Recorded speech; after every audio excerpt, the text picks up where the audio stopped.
Hello and welcome to a new series of Mike Does Dumb Things. After all, why finish one project eh, when you can start a new one? While the neighbors are struggling to get their firewood backed into their uh, backyard, I'm going to show you my new trailer here. So I don't have a lot that's interesting to show you, but um, here's a picture I took of the pickup truck and the trailer all hooked up together, and you can see a little RV door there, and you can see I don't have a huge pickup truck. So, as an introductory video, I guess I might do a little explaining on why I'm doing the project and why I'm doing it the way I'm doing it. I've been a tent camper for I don't know, like 40 years, and I'm kind of ready to move into a metal box instead of a tent and have some more conveniences than a tent can provide. The primary thing is air conditioning. It's starting to get hot, really hot in the summer times, and I'm just miserable. And air conditioning would really help with that. So I bought a little 6x12 trailer. Um, why am I not building it like a trailer up from scratch? Well, there are lots of people who do that, but I don't have that kind of energy or skill set. This was an excellent compromise between cost and time and energy. Um, and likewise, if I want a camper, why didn't I just go out and buy a camper? Well, because campers are incredibly expensive and they're loaded up with stuff that I don't necessarily want. It will cost money to build a camper out of this cargo trailer, but not near as much as it would cost to buy a ready-made camper.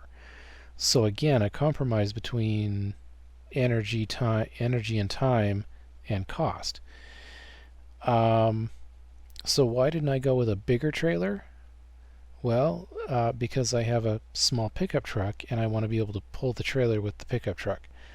Also, likewise, that's why I have a single axle and not a dual axle.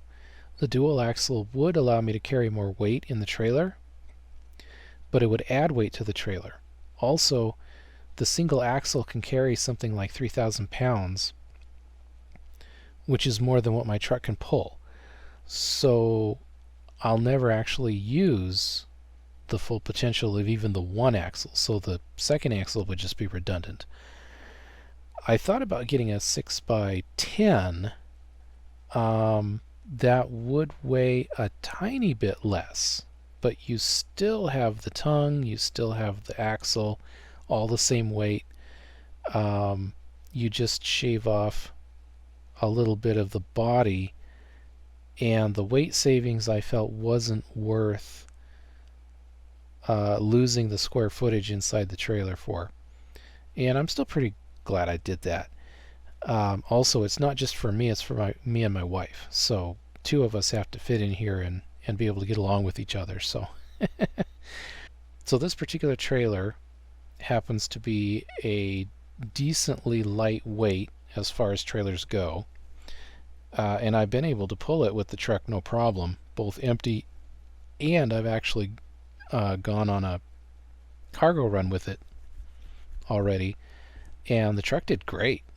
It went from about 22 miles per gallon down to 14, but that was, with pulling all this, doing all this extra work. So, yeah, that seems pretty acceptable to me.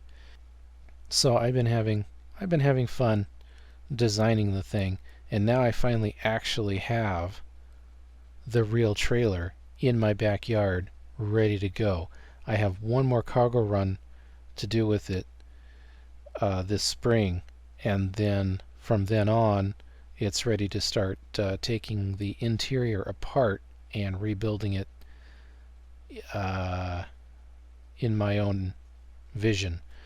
If you want to check out some of the more detailed parts of the build, I can suggest that you head over to Teardrops and Tiny Trailers. Teardrops and Tiny Travel Trailers. So TNTT.com,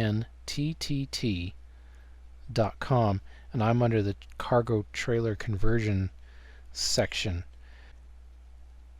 So I hope you found this video interesting. I hope you find the rest of the series interesting, and thank you very much for watching.